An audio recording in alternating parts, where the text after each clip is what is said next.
dan ita lahira, kuma aikin sa'ayaha ya zama irin aikinta.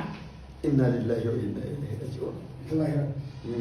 Me neman lahira yadda za a ya same ta shine wasa'a sai yayi aiki, aikin kuma yi shi laha don neman ita lahira. To in yayi din kuma aikin dukkansa a idansa da idan duniya ba zai karɓi ba, sai ya zama sa'ayaha, aikin na lahirar ne. Ka kwana kana nafila dan Allah ya baka aljanna. Ashe a cikin ayyukan Allah da ake dan a shiga aljanna ba a kwana ana nafila. Kaga kai aiki wasa alaha kuma dan ita ba, amma kuma ba sa'ayaha bane. Ko ba gane bane? Sai ka aikata aiki, aikin kuma ya zama irin na lahira, kuma shi din dan ita, kuma in yayi wa huwa mu'minu yana mai imani. Aikin malam ba ƙarfi bane. Wa man arada lakirata bai ba, mai neman lahira shine wanda wasa'alaha, wasa'a yayi aiki laha, aikin dan lahira yayi shi, sa'ayaha kuma aikin irin na lahirar ne wanda Allah ya ce shi ake yi a samu lahira, kuma wa huwa mu'min yana mai imani.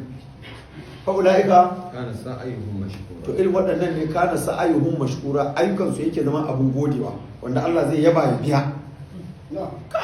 Sai ka aikata, mai neman lahira sai ya aikata aiki, ba aikin banza ba fa, aikin ya zama irin na lahira, a yayi aikin laha dan ita lahira, aiki ne na neman lahira ka yi shi, kuma bayan ka yi shi na neman lahira ya zama sa'ayaha, aikin lahirar ne, aikin da Allah ya ce a yi ne dan a samu lahira, ko ka yi ba aikin banza ne.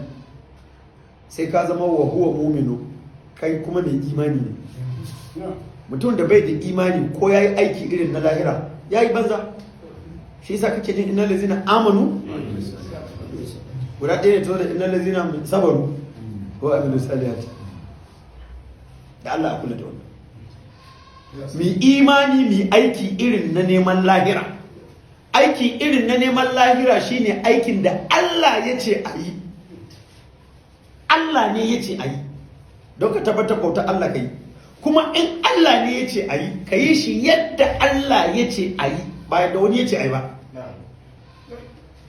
Allah ne ya ce a yi, ka yi kuma yadda Allah ya ce a yi. In mai lokaci ne ka yi shi a lokacin da Allah ya ce a yi.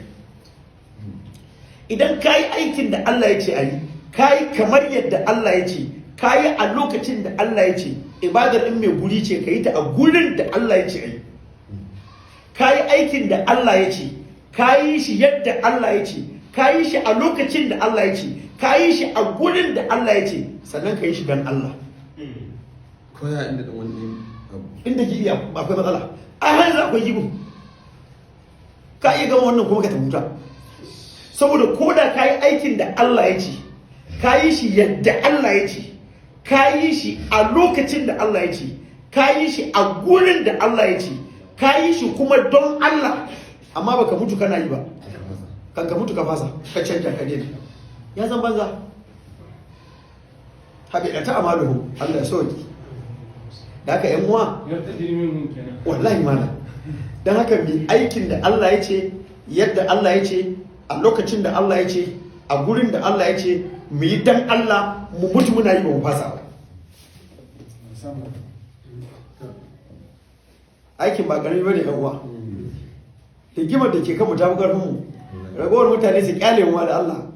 Rigimar da ke kanmu ta fi ƙarfin mu. Kowa yanzu ya kwaci kansa a hannun Allah ma dai sai ya yi ƙoƙari. Kai har kana daga ta wani ko wasu ko wata. Ina ruwanka da wani ma ka tsoma baki a harkar wani, ni na ruwanka da shi. Ita kanka alaikumu saboda la yadurrukum man dalla, wallahi ina ga muku kowa ya ta kansa. Ni ma ta kai na nake. Wannan zaman da muke kun dauka wai ina tare da ku, ta kai da nake. Araba ma ta kansa yake, kuma kowa ya ta kansa. Ahe, Allah ya haɗa mu aljanna gaba daya. Wai kuka ce abu ga hanyar na ga muku bunta kawai shi ne. Wa kana nafsun an tamuta illa bi iznillah, kitaban illa bi idnillahi kitaban muajjala wa man yuri sawabad dunya wanda yake nufin lada na duniya Allah ya ce nutihi min hadha mu bashi daga gare ta wa man yuri sawabal akhirati wanda kuma yake neman ladan lahira ku jona abu nutihi minha shi ma za mu bashi daga gare ta kenan mai neman duniya za mu bashi mai neman lahira za mu bashi suratul isra kuma ta bambance mana ko mai neman duniyar ga yadda za a yi da shi mai neman lahira kuma ga sharuɗa ko ba haka ba wasa na jaze shakirin Allah ce da sannu za mu sakantawa masu godiya to mu je wa ka ayyan min nabi